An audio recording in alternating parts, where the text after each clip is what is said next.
Hello दोस्तों, जैसा कि आप लोग को लास्ट वीडियो में कहा गया था कि नेक्स्ट वीडियो जो हमारा आने वाला है वो चैप्टर 1 और चैप्टर 2 का मिक्स क्वेश्चन रहेगा। इसमें हम लोग वन लाइनर क्वेश्चन और कुछ एमसीक्यू क्वेश्चन को देखेंगे जो एनसीईआरटी बेस्ड क्वेश्चन होगा। चलिए फिर हम लोग स्टार्ट करते हैं। आज का हमारा पहला क्वेश्चन होगा, कौन सा रासायनिक अभिक्रिया का उदाहरण है? पहला ऑप्शन दही का बनना, दूसरा भोजन का टूटना, तीसरा किण्वन अंगूर और चौथा इनमें से सभी। बोला गया है हमको कि कौन सा रासायनिक अभिक्रिया का उदाहरण है। तो रासायनिक अभिक्रिया किसको बोलते हैं? तो अभिक्रियाएं दो तरह से होता है, एक भौतिक अभिक्रिया, एक रासायनिक अभिक्रिया। रासायनिक अभिक्रिया जिसको हम लोग दोबारा प्राप्त नहीं कर सकते हैं और भौतिक अभिक्रिया जिसको हम लोग दोबारा प्राप्त कर सकते हैं। ये शॉर्ट में हुआ। भौतिक के एग्जाम्पल लेना है, जैसे फलों से सलाद बनाना। फलों को हम लोग काट के सलाद बनाते हैं, लेकिन फल जो है तुम्हारा फल ही रहता है, इसलिए वो क्या है? भौतिक अभिक्रिया। लेकिन जैसे दही का बनना, दही एक बार दूध से अगर दही बन जाएगा तो दोबारा हम लोग दूध प्राप्त नहीं कर सकते, इसलिए कैसा है? रासायनिक अभिक्रिया। आई होप गाइस आप लोगों को समझ में आ गया रासायनिक और भौतिक अभिक्रिया। तो पहला ऑप्शन है दही का बनना, ये क्या है? रासायनिक अभिक्रिया है। दूसरा भोजन का टूटना, ये भी रासायनिक। किण्वित अंगूर, ये भी रासायनिक। हम लास्ट ऑप्शन है हमारा डी, जो कि इनमें से सभी, यानी इसका राइट आंसर क्या होगा? इनमें से सभी। नेक्स्ट हमारा एनसीईआरटी का क्वेश्चन है, सिल्वर के शोधन में सिल्वर नाइट्रेट के विलयन से सिल्वर प्राप्त करने के लिए कॉपर द्वारा विस्थापन किया जाता है, इसके लिए अभिक्रियाएं लिखिए। देखिए क्या बोला है, हमको प्राप्त करना है क्या है? सिल्वर। क्या प्राप्त करना है? सिल्वर। इसके लिए हमको क्या करना है?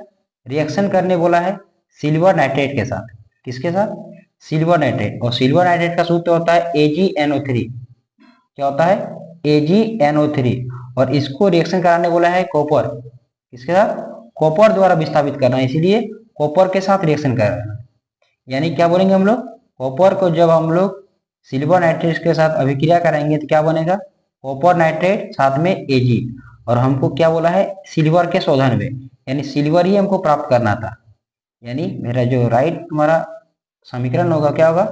कॉपर प्लस AgNO3 रिएक्शन करके क्या बनेगा? Copper nitrate plus Ag। Next question है हमारा, Zn plus CuSO4 arrow ZnSO4 plus Cu ऊपर दी गई रासायनिक अभिक्रिया किस प्रकार की है? हमको देख के बताना है ये जो समीकरण दिया गया है यह किस प्रकार का अभिक्रिया है। देखिए यहाँ पर Zn था, यहाँ पर कॉपर सल्फेट। हुआ क्या है ना, Zn प्लस सल्फेट मतलब जिंक सल्फेट और कॉपर अलग हो गया, यानी यहाँ पर ई वाला आ गया और ये यहाँ चला गया। इस प्रकार के अभिक्रिया को क्या बोलते हैं हम लोग? विस्थापन अभिक्रिया। क्या बोलते हैं? विस्थापन अभिक्रिया। यानी ये कौन सा अभिक्रिया है? विस्थापन अभिक्रिया। नेक्स्ट क्वेश्चन है हमारा, कोई विलयन लाल लिटमस को नीला कर देता है। लाल को नीला कर देता है तो इसका पीएच क्या होगा? देखिए पीएच का जब बात करेंगे हम लोग तो पीएच 0 से 7 के बीच का बात करेंगे। एक होता है, एक 7 होता है और एक क्या होता है? 7 से 14 के बीच होता है। तो पीएच मान 0 से 7 को बोलते हैं हम लोग एसिड, यानी अम्ल बोलते हैं। क्या बोलते हैं? अम्ल। 7 को बोलते हैं उदासीन और 7 से 14 के बीच को बोलते हैं हम लोग क्षारक या फिर क्षार। ठीक है। अब बात क्या है, यहाँ पर लाल लिटमस को नीला कर रहा है। लाल को नीला, तो लाल को नीला कौन करता है? क्षार करता है। कौन करता है? क्षार करता है।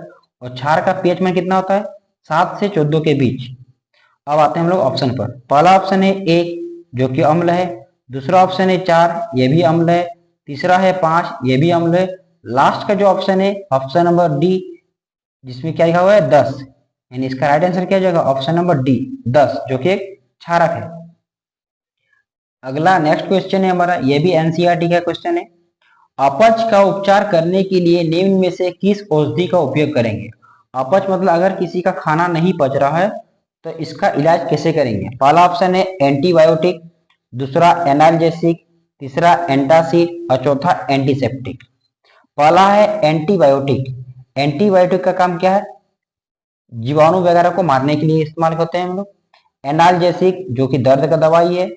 एंटासिड, इसका राइट आंसर क्या हो जाएगा? एंटासिड। अपच का उपचार करने के लिए एंटासिड का इस्तेमाल करते हैं। एंटासिड के रूप में हम लोग इनो का उपयोग करते हैं। इसका करते हैं हम लोग इनो का।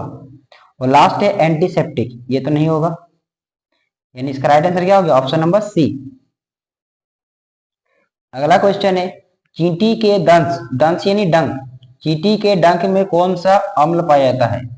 चींटी के डंक में, तो चींटी के डंक में कौन सा मिलता है ना? मेथेनिक अम्ल। क्या मिलता है? मेथेनोइक अम्ल। और मेथेनिक अम्ल का और एक नाम है, मेथेनिक अम्ल क्या बोलते हैं? फॉर्मिक अम्ल भी बोलते हैं। क्या बोलते हैं? फॉर्मिक अम्ल, फॉर्मिक अम्ल। नेक्स्ट क्वेश्चन है हमारा, प्लास्टर ऑफ पेरिस किसके द्वारा कठोर होता है? प्लास्टर ऑफ पेरिस किसके द्वारा कठोर होता है? देखिए, प्लास्टर ऑफ पेरिस किसके द्वारा कठोर होता है, यानी प्लास्टर ऑफ पेरिस जो है कठोर होता है। कठोर बनने के बाद क्या बनता है? जिप्सम बनता है। पहला ऑप्शन है पानी के साथ संयोजन से, दूसरा पानी देना, तीसरा CO2 देना, और लास्ट है CO2 के साथ संयोजन। इसका राइट आंसर आ जाएगा ऑप्शन नंबर ए। क्या होगा? ऑप्शन नंबर ए, पानी के साथ संयोजन से। जब प्लास्टर ऑफ पेरिस को हम लोग पानी के साथ संपर्क कराते हैं तो क्या बनता है? जिप्सम बनता है, जो कि कठोर पदार्थ है एक। अगला क्वेश्चन है हमारा, इमली में पाए जाने वाला अम्ल कौन सा है? इमली में कौन सा अम्ल पाया जाता है? देखिए, चार ऑप्शन है, चारों के बारे में थोड़ा पढ़ते हैं हम लोग। पहला ऑप्शन है ऑक्जेलिक अम्ल, जो कि टमाटर में मिलता है। कहाँ मिलता है? टमाटर में। दूसरा ऑप्शन है टार्टरिक अम्ल, यही मेरा आंसर होगा, जो कि इमली में मिलता है। कहाँ मिलेगा? इमली में मिलेगा। ऑप्शन नंबर डी जो लैक्टिक अम्ल, कहाँ मिलता है? दूध और दही में मिलता है, दूध और दही में। और हमारा पूछा क्या गया था कि इमली में कौन सा मिलता है, यानी टार्टरिक अम्ल मिलता है। ये भी क्वेश्चन हमारा एनसीईआरटी क्वेश्चन है। क्वेश्चन बोला गया है कि CaOCl2 यौगिक जो है इसका प्रचलित नाम क्या है? इसका नाम क्या है? तो देखिए, ऐसे इसको अगर पढ़ेंगे हम लोग तो कैल्शियम ऑक्सीक्लोराइड बोलेंगे। क्या बोलेंगे? Calcium oxychloride. और इसका अगर नाम बात करेंगे हम लोग तो क्या होता है? ये विरंजक चूर्ण है। क्या है? विरंजक चूर्ण, विरंजक चूर्ण, या फिर विरंजक पाउडर भी बोल सकते हैं। अगला क्वेश्चन है हमारा, ये भी एनसीईआरटी का क्वेश्चन है। उस पदार्थ का नाम बताइए जो क्लोरीन से क्रिया करके विरंजक चूर्ण बनाता है। अभी हम लोग पढ़े विरंजक चूर्ण का सूत्र क्या बोले? CaOCl2। तो विरंजक चूर्ण को हम लोग कैसे प्राप्त कर सकते हैं, इसके लिए हमको क्या बताना है? उस तत्व का नाम बताना है। एक्चुअली इसका राइट आंसर क्या हो जाएगा? शुष्क बुझा हुआ चूना। क्या होगा? शुष्क बुझा हुआ चूना। और शुष्क बुझा हुआ चूना का सूत्र क्या होता है? CaOH का होल 2, CaOH का होल 2। इसको जब हम लोग रिएक्शन कराएंगे किसके साथ? क्लोरीन के साथ। किसके साथ? क्लोरीन के साथ। तो हमको क्या प्राप्त होगा? CaOCl2, और साथ में क्या मिलेगा? हमको पानी भी मिलेगा। क्या मिलेगा? पानी मिलेगा। हमको प्राप्त करने को बोला गया था विरंजक चूर्ण, जो कि हम लोग को मिल चुका है। इस किसका है? शुष्क बुझा हुआ चूना। किसका है? शुष्क बुझा हुआ चूना। अगला क्वेश्चन है हमारा, कठोर जल को मृदु करने के लिए किस सोडियम यौगिक का उपयोग करते हैं? कठोर जल को मृदु करने के लिए किसका इस्तेमाल करते हैं, ये बताना है। और सोडियम के यौगिक के नाम। देखिए, ऐसे अगर इसका नाम का बात करेंगे तो इसको क्या बोलेंगे हम लोग? धोने का सोडा, यानी वॉशिंग सोडा बोलते हैं। और वॉशिंग सोडा को हम लोग क्या बोलेंगे? अगर सोडियम के यौगिक का नाम बोलेंगे तो सोडियम कार्बोनेट। और इसका अगर रासायनिक सूत्र का बात करेंगे तो क्या होता है? Na2CO3। इस शॉर्ट में होगा। अगर ऐड करना है तो पूरा होता है 10H2O, यानी 10 का अणु भी चाहिए, पानी का 10 अणु भी रहता है। यानी क्या बोला है? कठोर जल को मृदु करने के लिए किसका इस्तेमाल करेंगे हम लोग? धोने का सोडा का। किसका करेंगे हम लोग? धोने का सोडा, या फिर धोने का सोडा, धोने का सोडा। नेक्स्ट क्वेश्चन है हमारा, ये क्वेश्चन एनसीईआरटी क्वेश्चन है। प्लास्टर ऑफ पेरिस की जल के साथ अभिक्रिया करके हमको समीकरण लिखना है। तो देखिए, प्लास्टर ऑफ पेरिस को जब हम लोग पानी के साथ रिएक्शन कराते हैं तो क्या बनता है? जिप्सम बनता है। ये कुछ देर पहले बताइए हम। तो इसका रिएक्शन देखना है। ई हुआ प्लास्टर ऑफ पेरिस का सूत्र, CaSO4 डॉट हाफ H2O। ये किसका सूत्र हुआ? प्लास्टर ऑफ पेरिस का। जब इसको हम लोग पानी के साथ रिएक्शन कराएंगे तो क्या बनेगा? CaSO4 dot 2H2। और यही मेरा क्या है? जिप्सम है। क्या है? जिप्सम है। जिप्सम।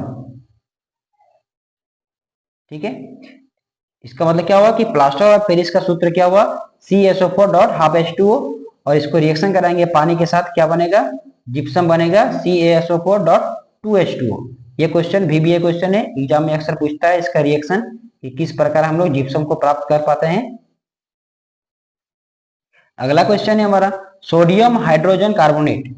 सोडियम हाइड्रोजन कार्बोनेट के विलयन को गर्म करने पर क्या होगा, इस अभिक्रिया के लिए समीकरण लिखिए। ये भी क्वेश्चन मेरा NCERT क्वेश्चन है और क्वेश्चन मेरा VBI है। ये भी अक्सर एग्जाम में क्वेश्चन पूछता है इसका। देखिए क्या बोला गया है, sodium hydrogen carbonate, sodium hydrogen carbonate के विलयन को गर्म करने पर यह सोडियम कार्बोनेट जल तथा कार्बन डाइऑक्साइड का एक निर्माण करेगा। मतलब ये टूट के क्या क्या बनाएगा, तो क्या बनाएगा, सोडियम कार्बोनेट बनाएगा, साथ में जल बनाएगा, साथ में क्या बनाएगा, कार्बन डाइऑक्साइड गैस बनाएगा। यानी जब हम लोग सोडियम हाइड्रोजन कार्बोनेट जिसको बोलते हैं NaHCO3 को जब गर्म करेंगे हम लोग, तो किसमें टूटेगा, ये सोडियम कार्बोनेट, पानी साथ में कार्बन डाइऑक्साइड गैस के रूप में। और आज का हमारा ये लास्ट क्वेश्चन होगा और इसका आंसर आप लोगों को कमेंट बॉक्स में देना है। क्वेश्चन है हमारा ग्लूकोज का रासायनिक सूत्र क्या होता है, इसका आंसर आप लोग कमेंट बॉक्स में दीजिए। Thank you.